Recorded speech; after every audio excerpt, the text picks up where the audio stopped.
Assalamualaikum warahmatullahi wabarakatuh. Halo guys, let me introduce myself. My name is Vika Dewi Suryani. You can call me Vika. I come from Maluku Utara. My age is 19 years old. I am class 1A, program studi pendidikan biologi, Fakultas Keguruan Ilmu Pendidikan, Universitas Cairo. In this video, I will explain about the English course. And for more details, watch my video. The modal auxiliary verbs, kata gantung modal. Modal auxiliary verbs atau modals adalah kata-kata yang digunakan bersama dengan kata kerja dan ditempatkan di depan subjek. Kata kerja yang mengikutinya tidak mengalami perubahan untuk orang dan jumlah. Ada banyak jenis kata dalam modals, antara lain while, shall, will, call, can, might, make, solve, or, ought to, must, and lain sebagainya. Pola kalimat, bentuk positif, subject plus modals plus infinitive. Bentuk negatif, subject plus modals plus not plus infinitive. Bentuk interrogatif, modals plus subject plus infinitive tanda tanya. Modals, will, shall, won't. Will digunakan untuk menunjukkan suatu kejadian yang akan terjadi di masa yang akan datang. Will digunakan untuk menyatakan kehendak atau kemauan. Misalnya, they will get new box. Mereka ingin mengambil buku baru. Shall digunakan dengan subjek I dan we saja. Shall digunakan untuk menyatakan suatu tawaran atau saran. Untuk memberi instruksi, dalam hal ini he, she, it, you, they, menyatakan perjanjian dan juga untuk perintah keras.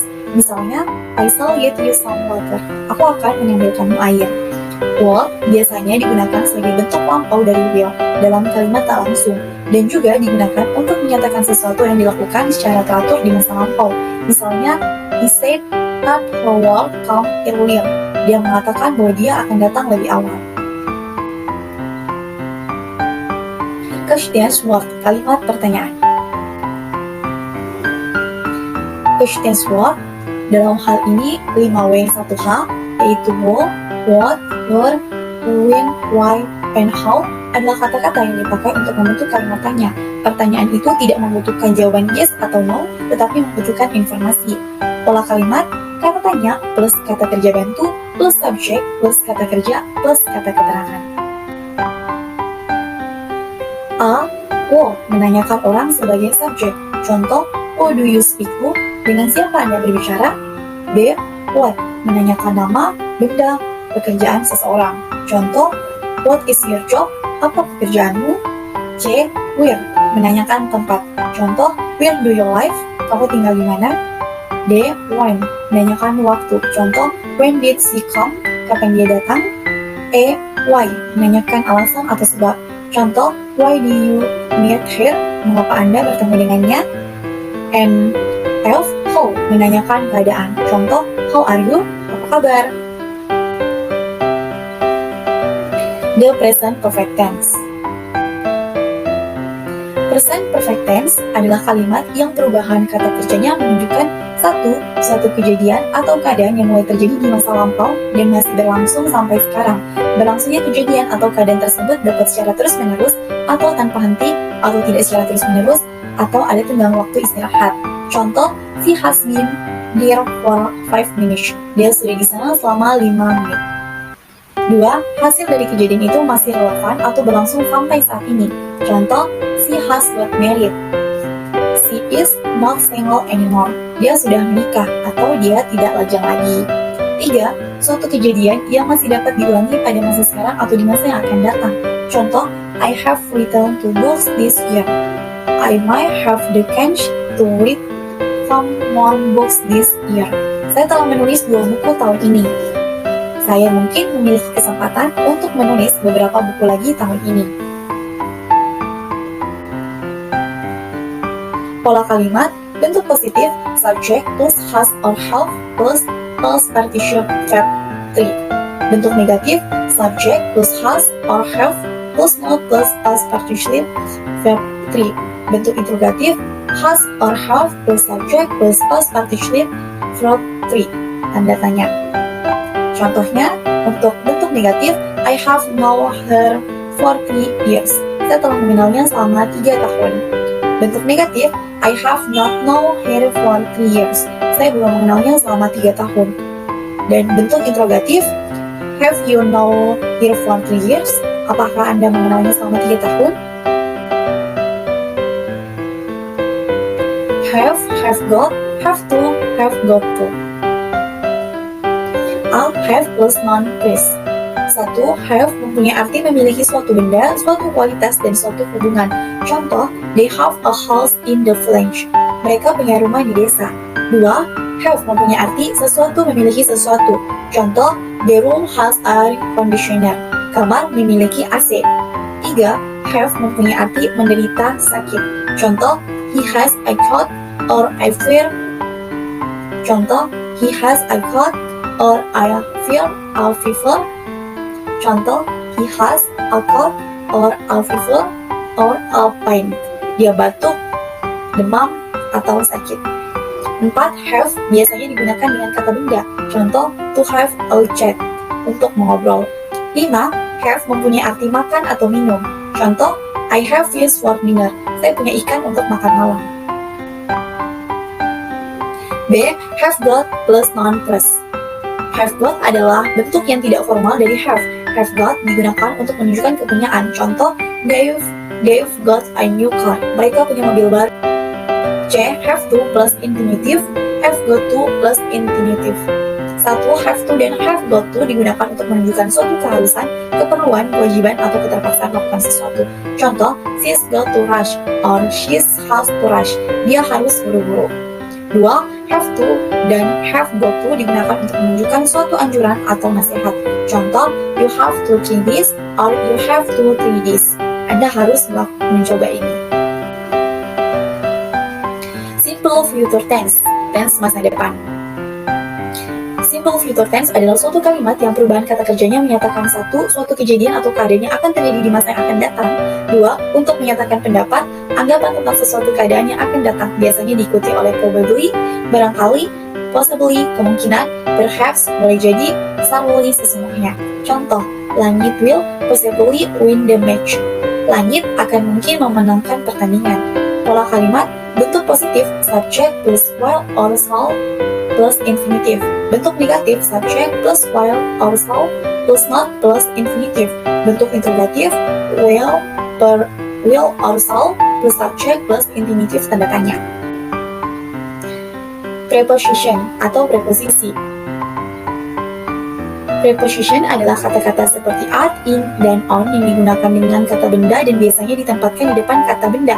Prepositional phrase adalah frasa yang dimulai dengan preposisi. Contoh, in the classroom, on Saturday, at home in December. 1. At digunakan untuk menunjukkan suatu titik tempat di pada misalnya gedung, tempat kerja, tempat belajar, tempat seseorang. Contoh, at the airport, di bandara. 2. In digunakan untuk menyatakan sesuatu berada di dalam batas-batas sesuatu dan digunakan dengan nama negara, benua, kota besar, dan lautan. Contoh, in the park, di taman. 3. On digunakan untuk menyatakan di atas, pada. Contoh, on the grass, di rumput. Demikianlah materi-materi untuk mata kuliah Bahasa Inggris. Terima kasih, semoga bermanfaat. What evolution is? The theory of evolution began with Charles Darwin and his book Origin of Species. Interestingly, he did not conclude that evolution began billions of years ago in a chance combination of just the right chemicals. He simply asserted that many species were similar enough that they appeared to come from a common ancestor. Despite its evolution into what it is today, it has become the default scientific explanation of the origin of life. To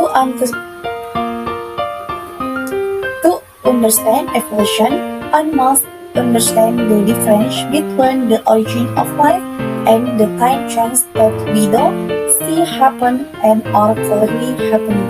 The origin of life is thought to have taken place billions of years ago when the earth was rather young and was bathed in water and a plate full of simple of simple molecules that included carbon, nitrogen, oxygen, iron, chlorine, and Pg.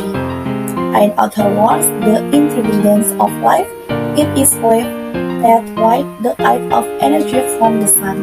These chemicals combination in various combination and every inch in a while, or maybe just once. The one in a million chance, so to speak, what cause of combination that can be classified as relative, life-giving molecules. Eventually, these combination to make more complex molecules until they form into what would be considered a very simple kernel of cancer. Now, of course, it is thought that even basic molecules were very uncommon, and the more complex they become, the less and lesser chance they had of working. But take the one in a billion age, and up as a car. Of course, this took place over millions of years. It is not subject to have happened in a short time.